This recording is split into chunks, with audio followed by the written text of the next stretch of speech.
Buenas a todos. Damos inicio a esta clase asincrónica con el primer tema que les presentamos el lunes pasado.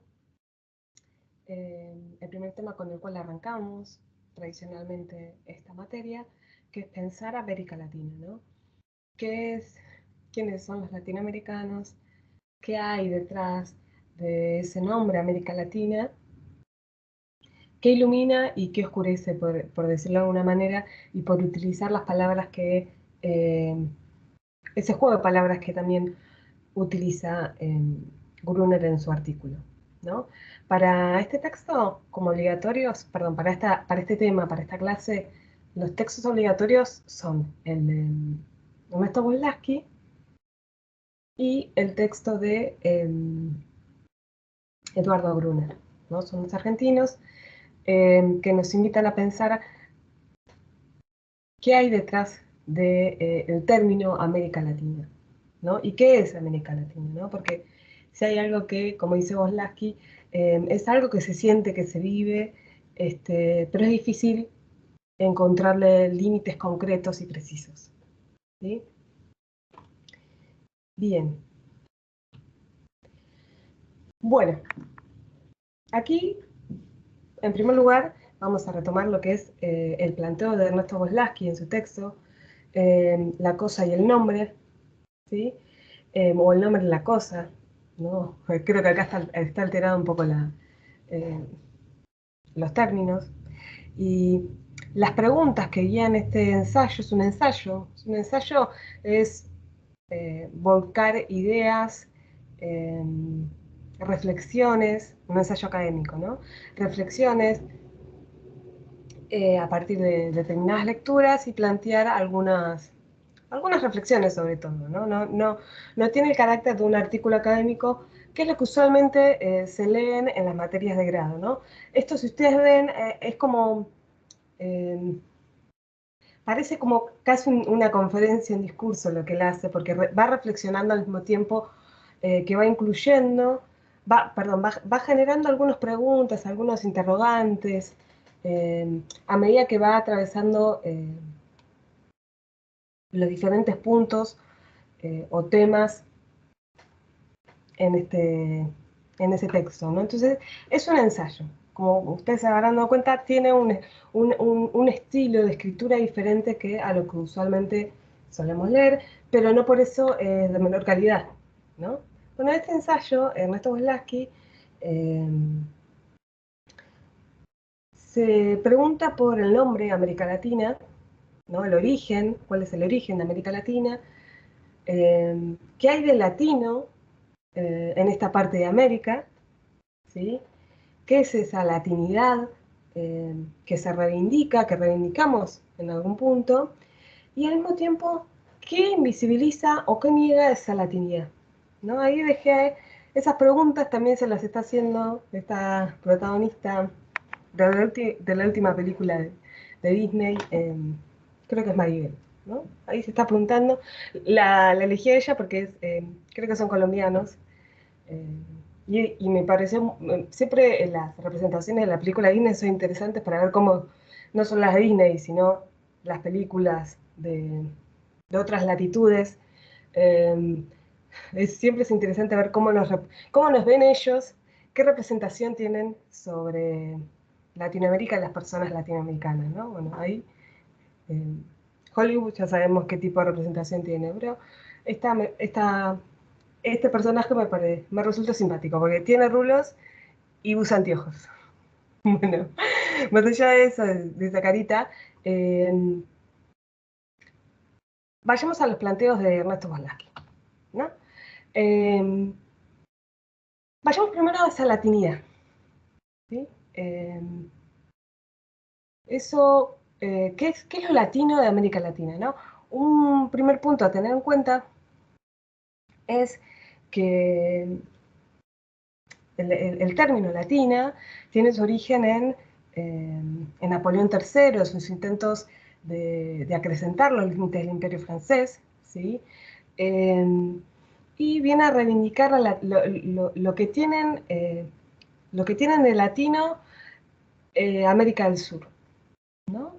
En oposición a las colonias anglosajonas, o ya los países anglosajones, podríamos decir en ese momento, de América del Norte, específicamente Canadá, eh, o parte de Canadá, podríamos decir, eh, y Estados Unidos, ¿no? Y así emerge, ¿no? Eh, este término América Latina, ¿no? Para diferenciarnos de esa América anglosajona que, bueno, detrás de esto lo que está de fondo, el backstage, podríamos decir, o no tanto, es esa disputa imperialista entre Francia y Gran Bretaña, ¿no? Importante disputa imperialista que llevó a dividirse grandes partes, grandes tierras y continentes entre estas dos potencias, ¿no? Entonces ahí, bueno, un poco en esos intentos de ganar influencia política, pero sobre todo comercial, ¿no? Financiera, es que, y de acrecentar esos límites del imperio francés, es que se comienza a hablar de esta América Latina, ¿no? Un poco que, podríamos decir, fue reapropiado ese término, eh, más allá de lo que oculta y lo que invisibiliza, ¿no? Bueno, eh, Bolakin nos dice, bueno, esto latino, bueno, ¿qué es la latinidad? ¿Por qué lo latino? Bueno, un criterio para definir esa latinidad usualmente es la lengua, ¿no? Entonces, eh, ¿por qué?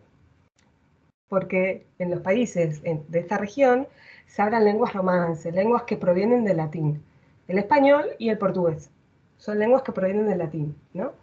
Tienen cierta familiaridad eh, y entonces por eso los franceses dijeron, bueno, América Latina son los países que tienen, o en los cuales se hablan estas lenguas. ¿Sí? Eh, y acá, lo que nos va a decir, nos va a señalar muy bien Augusto Bolaski, bueno, eh, no sería tan preciso utilizar este criterio, porque, por ejemplo, en Quebec se habla el francés, ¿no? Entonces, eso llevaría a entender que esa parte de Quebec, esa parte de Canadá, donde predomina el idioma francés, es el primer idioma que se habla, sería parte de una América Latina, porque se habla una lengua romance, una lengua que es latina, ¿no? Que deriva en latín, ¿no? Pero además, y esto es por ahí lo más importante por lo que excluye y niega, ¿no? Son aquellas islas caribeñas en donde se habló el holandés, ¿sí? Producto también del periodo colonial, ¿no? Y también las lenguas nativas, las más de 500 lenguas nativas, algunas de ellas sobreviven en la actualidad, que manejan, que hablaban y que utilizaban los pueblos originarios, ¿no? El guaraní, ¿no? Es una lengua que hoy en día es eh, muy hablada, ¿sí? Eh, en Paraguay, no solo en Paraguay, sino en la parte noroeste de Argentina, ¿sí? Eh, esos territorios no serían considerados parte de América Latina, en tanto no se habla una lengua romance, ¿no? Además de las otras lenguas, Amara, Quichua y tantas, Mapuche y tantas otras que hoy en día se utilizan en el continente, ¿no? Y para muchas personas esas lenguas nativas son, no solo es el lenguaje materno, el primer lenguaje, es el único, ¿sí? Hay algunas personas que no manejan el español, ¿sí? O tienen dificultades para manejar el español, ¿no?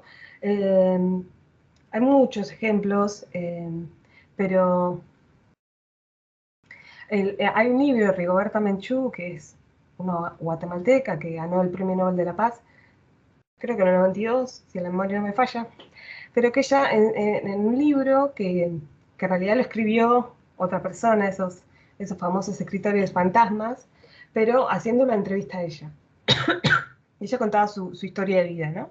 Ella ahí cuenta que, bueno, de grande aprendió el español, ¿sí? Eh, ella hablaba una de las variantes del maya, y ella aprendió el español en la necesidad de plantear reclamos y demandas, ya cuando empezó a ser una activista eh, por los derechos de las poblaciones indígenas, ¿no? Entonces, lo que vemos en el texto Bolaski es que en realidad la lengua, lo latino, esas lenguas que derivan del latín, las lenguas romances, en realidad eh, no son adecuadas para definir la latinidad de esta parte de América, en tanto excluye a pueblos que forman parte, que son los pueblos originarios, los que siempre ocuparon estas tierras, pero además incluye a territorios que claramente uno no los puede considerar como parte de América Latina, como son esas fracciones eh, de, de Canadá, ¿no? Entonces, este criterio no va, ¿no? El siguiente criterio es el pasado colonial, nos dice eh, Bolaski, ¿no? Tenemos como esa, podríamos decir, y así pecado original, pero no es un pecado original, es como, ¿no?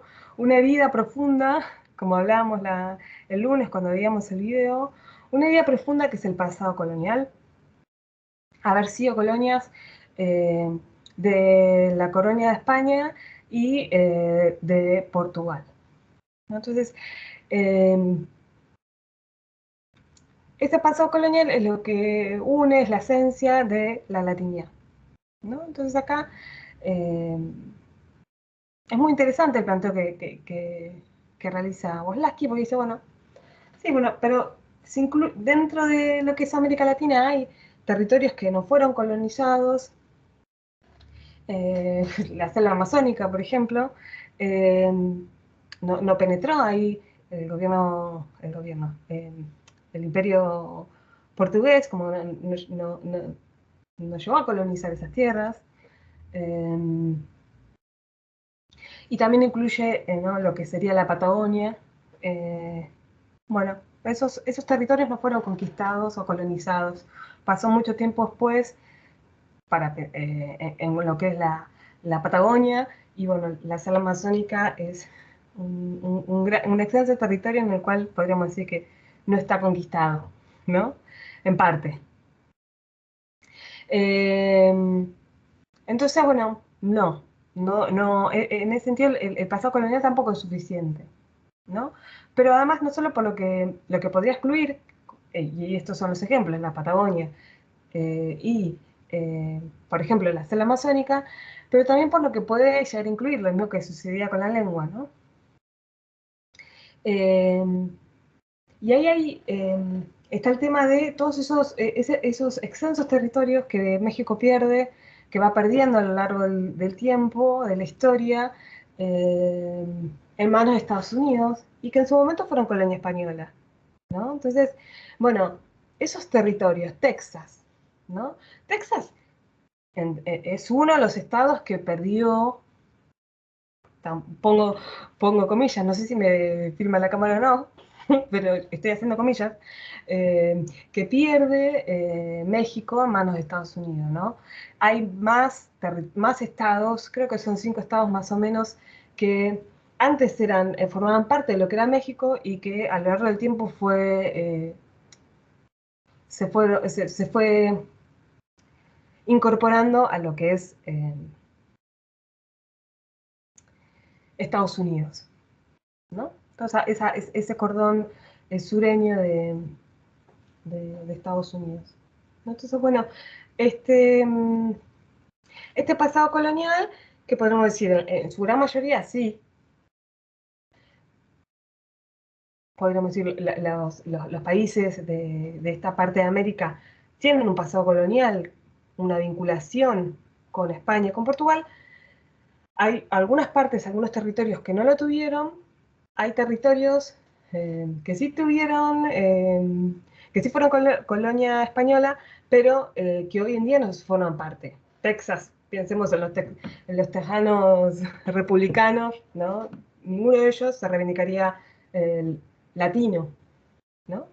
Y además excluye, perdón, a colonias holandesas, ¿sí? Que forman parte de las islas del Caribe, ¿no? Entonces, bueno, no es suficiente, si bien hay algo que tenemos en común, no es suficiente para definir esa latinidad, ¿no? El otro punto que menciona es la religión, ¿no? En el 2011 escribió Blackie este texto. Eh, bueno, no pasó mucho, ¿no? Estaba pensando cuándo fue elegido el Papa Francisco, pero siempre se habló de la posibilidad de un papa, siempre no, al momento de elegir de elegirse eh, el papa, ¿no? No me acuerdo cómo se llama esa reunión que tiene un nombre específico. Eh, Se habla de la posibilidad de un papa latinoamericano, ¿sí? Porque gran parte de los católicos y las católicas del mundo están en América Latina, ¿no? Eh, con esto quiero decir, siempre no, sí, se comentaba en los últimos años, ¿sí?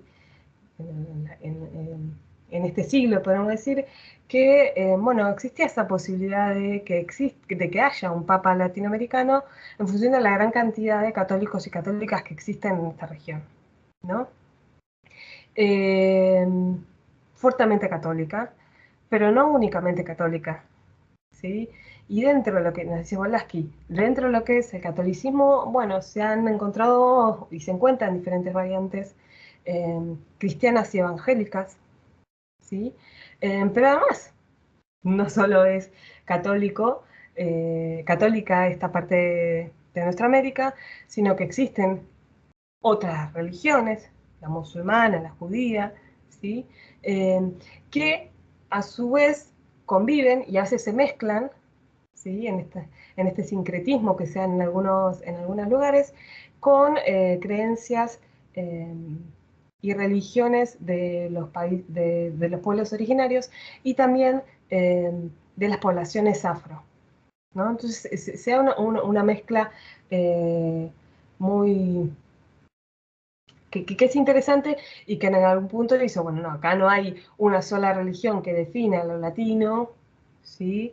Sino que hay una variedad de religiones que combinan y que a veces se mezclan entre sí, ¿no? Ahí puse la calavera del Día de los Muertos un poco para demostrar esa mixtura, ¿no? Entre lo que es una festividad católica y cómo se va mezclando y se va mezclando con otras creencias eh,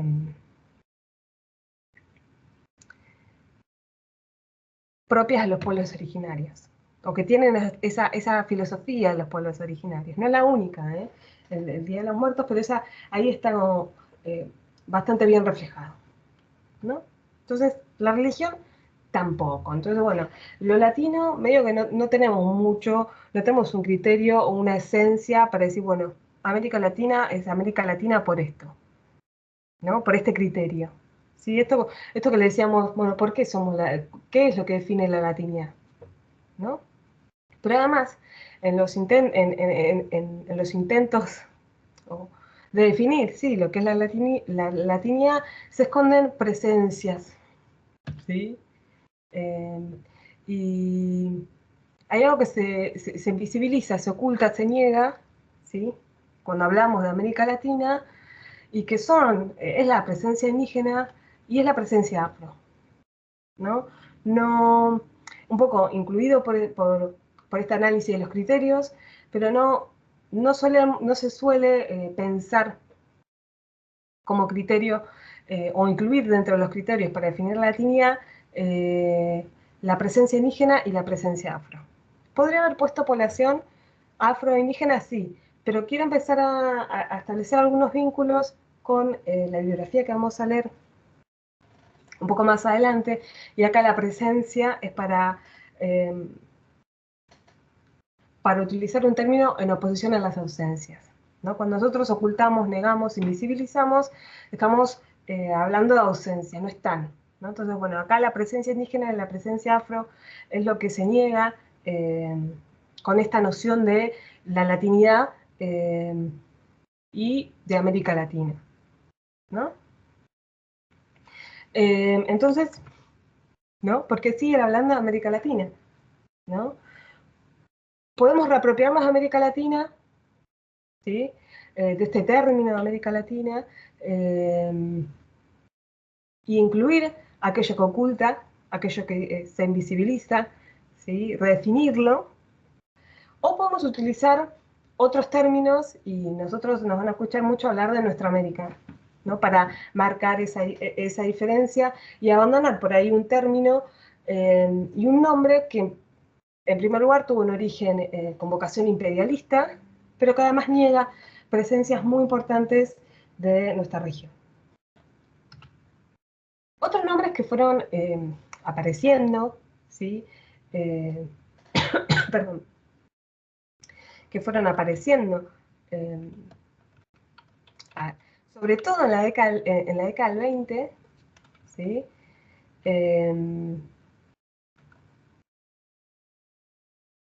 Digo en la década del 20 porque es un momento en donde de mucha generación de ideas latinoamericanas, ¿no? La década del 20, la década del 60, esto un poco lo hablé en la clase, para que le interese, ¿no? Son décadas donde se empieza a pensar la nación, ¿no?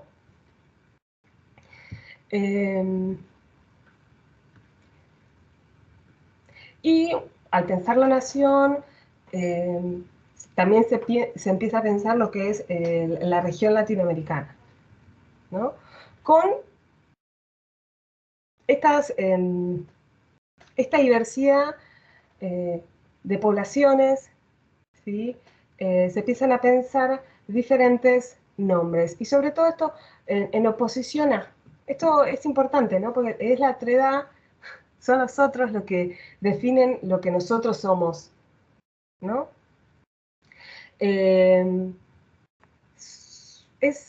Podríamos decir que es América Latina, nuestra América, es un concepto no relacional, es lo que no somos, ¿no? Justamente lo que viene a plantear Voslaski, ¿no?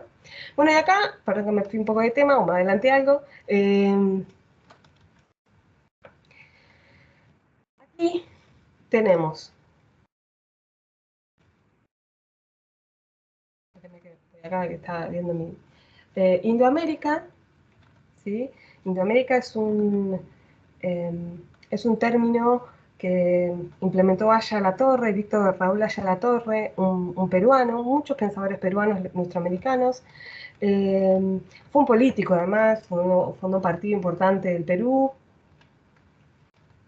Nunca llegó a ser presidente, pero bueno, siempre tuvo esas intenciones, y él hablaba de Indoamérica para referirse a esta parte de América, ¿no? Un poco para reivindicar la presencia indígena, y es un peruano, por supuesto, entonces es un país con mucha presencia indígena, ¿no? Son eh, Bolivia, Perú, Ecuador, Guatemala, México, son los países que tienen mucha presencia eh, de población indígena, ¿no? La siguiente es, bueno, Eurindia ya un poco, uno lo puede pensar como un poco raro, ¿no? Eh, y, perdón, eh, es un término utilizado por Ricardo Rojas, el argentino Ricardo Rojas, y bueno, siempre esta pretensión de ser un poco más europeo de lo que realmente somos, utilizó este término Eurindia, ¿sí?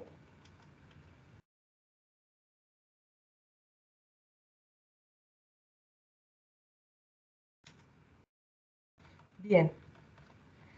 América indoespañola es un término que utilizaba Mariátegui, ¿sí? José Carlos Mariátegui, otro peruano y pensador marxista, fue uno de los primeros que trata de traducir el marxismo a las realidades latinoamericanas.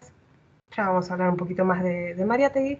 Creo que para el que le interesa un poco la, el pensamiento nuestroamericano, comenzar a pensar con una perspectiva nuestroamericana, eh, José Carlos Mariátegui es lectura obligada para ello y los libros están disponibles online en Claxo, ¿no? Eso como son lecturas obligadas, ¿no? Bueno, y acá, José Carlos Mariátegui nuevamente remarca la presencia indígena, lo español, en contraposición al anglosajón, ¿no? Bueno, esto es interesante, ¿no? Porque se vincula con el planteo de Voslaski, ¿no? Lo que no somos y lo que acá no hay, ¿no?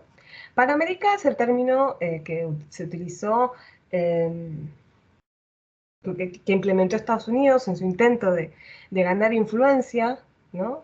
Al igual que América Latina, era el intento francés de ganar influencia en estos territorios. El término Panamérica es un término que trató de imponer Estados Unidos para ganar más influencia en estos territorios. Patria Grande es un término que implementó y que utilizó y que fue como retomado y reivindicado con los gobiernos progresistas del siglo XXI. Manuel Ugarte, un argentino, también diría casi a lectura obligada para los que les interesa pensar nuestra América. Él fue el primero que habló de la patria grande, ¿no? De América Latina, eh, o de nuestra América como la patria grande, ¿no? No, lo que sucede en cualquier parte de esta región nos afecta a todos. Abya Yala es el término, a ver, no quiero mentirles, no sé si es que Quichua, ahí les debo para el lunes esta aclaración, eh, que está asociado, ¿sí?, a esta noción de nuestra América, ¿no? Abya Yala, un término eh, de los pueblos originarios para hacer referencia a nuestra América. Nuestra América, así expresada en español, el que la implementó fue Martí, el militante, poeta, escritor cubano, ¿sí? Que, al igual que José Carlos Mariátegui, Manuel Ugarte, eh, es de lectura obligada a quien les interesan los temas de las problemáticas latinoamericanas, ¿sí? Porque piensan Latinoamérica, ¿sí? Eh, eso es, piensan Latinoamérica desde Latinoamérica, no con los ojos desde otras regiones o con perspectivas por ahí más eurocéntricas, ¿no? Allá la torre, si quieren lo pueden leer, pero no es tan divertido. En realidad sí es divertido, pero tiene algo tiene como mucha acción política, ¿no? Entonces, bueno, no, no es tan, no es tan pensador como si lo fueron eh, José Martí, eh, Mariátegui y, bueno, Manuel Ugarte. Son algunos, ¿no?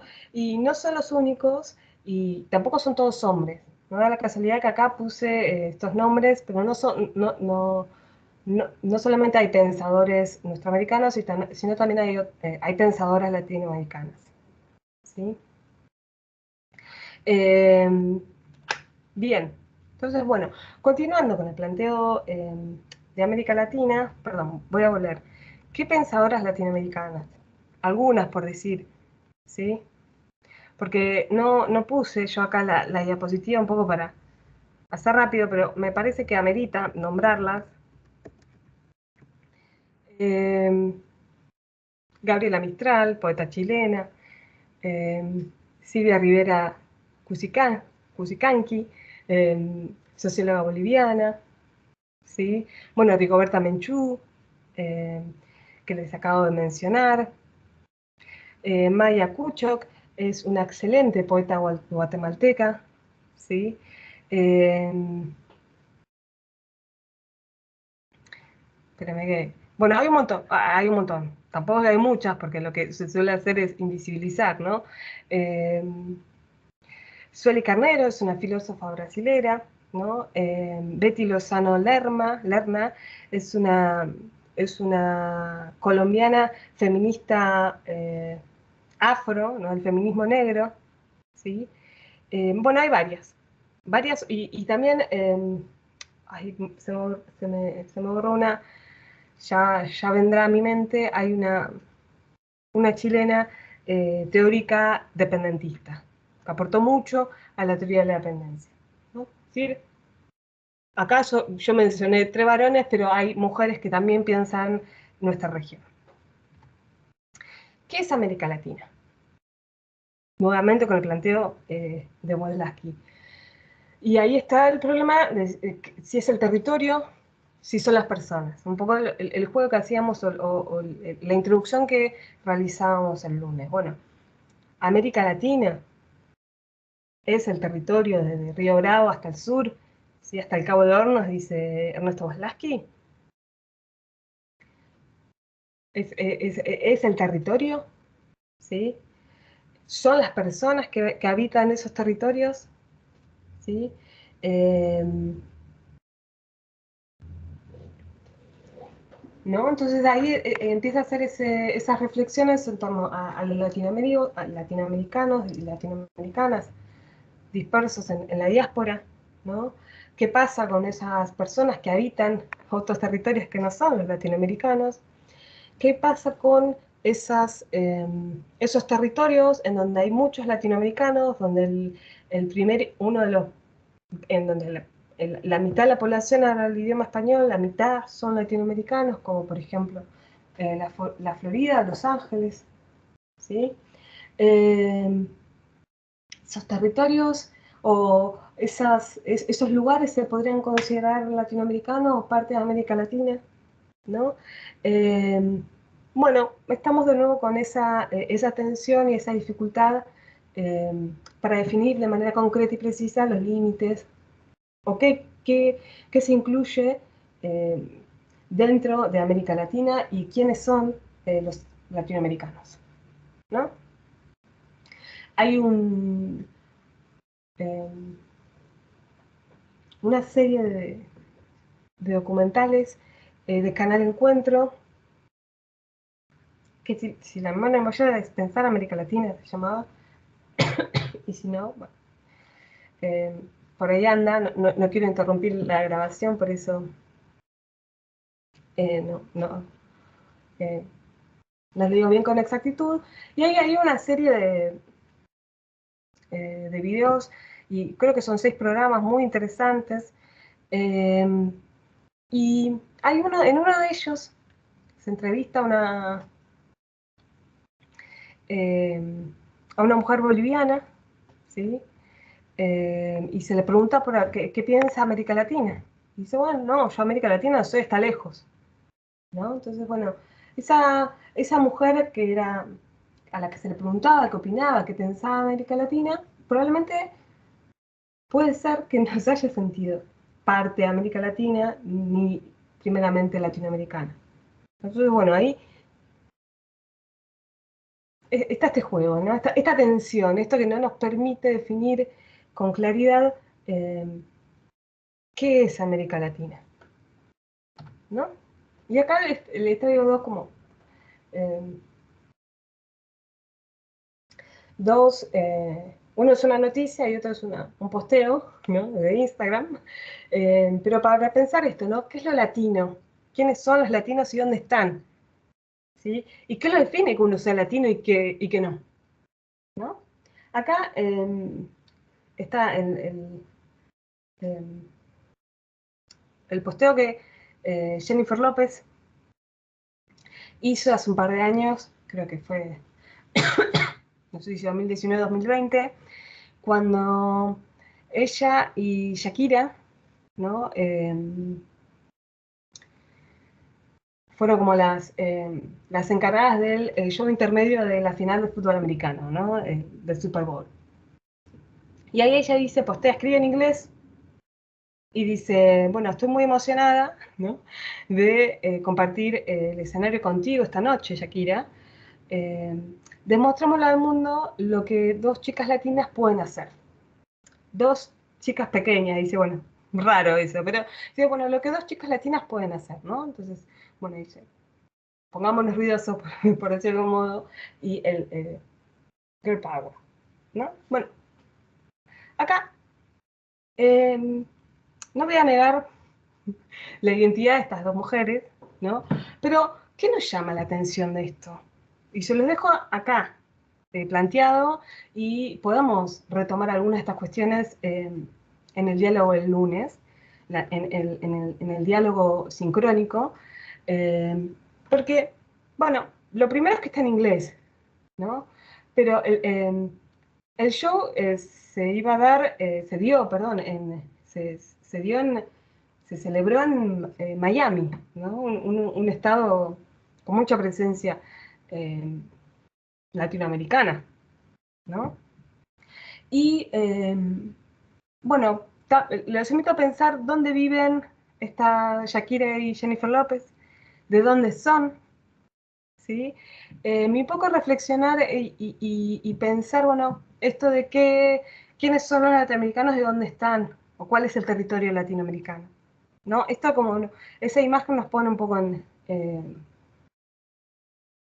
o al menos a mí me ayuda a continuar problematizando esto que plantea Ernesto Boslaki en su texto.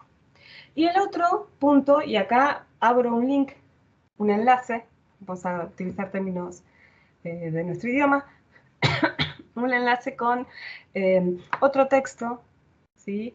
Eh, Antes hablaba de las presencias y de las ausencias, que es algo que lo vamos a ver con Boaventura dos Santos, y acá abro un poco con el tema de la colonialidad del saber y la racialización que nos plantea Rita Segato, ¿sí? Esto es una parte de un artículo de la Vanity Fair, ¿sí? Que habla de esta actriz, Taylor-Joy, no me acuerdo el nombre, Anna Taylor-Joy creo que es, que ganó un Globo de Oro, y cuando ganó el Globo de Oro, la Vanity Fair dijo, bueno,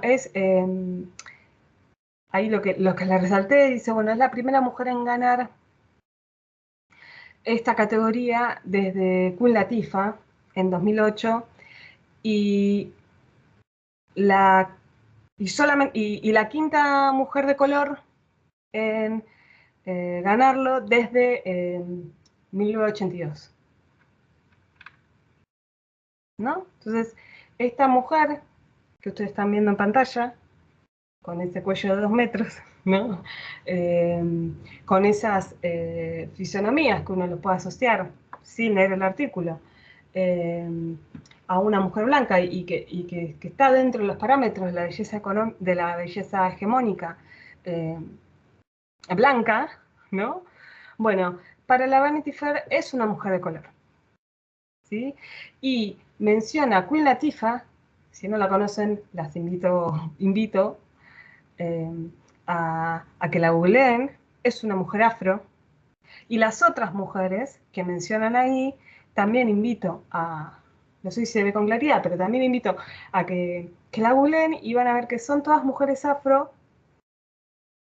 muy talentosas eh, y premiadísimas, y que, bueno, esta mujer, esta actriz, excelente actriz también, Taylor-Joy, se une a ellas en el club de mujeres de color, ¿no? Y hasta aquí dejo también un poco para pensar, bueno, ¿por qué esta mujer, eh, esta actriz que vio sus primeros años de la infancia en Argentina, es considerada mujer de color, ¿no?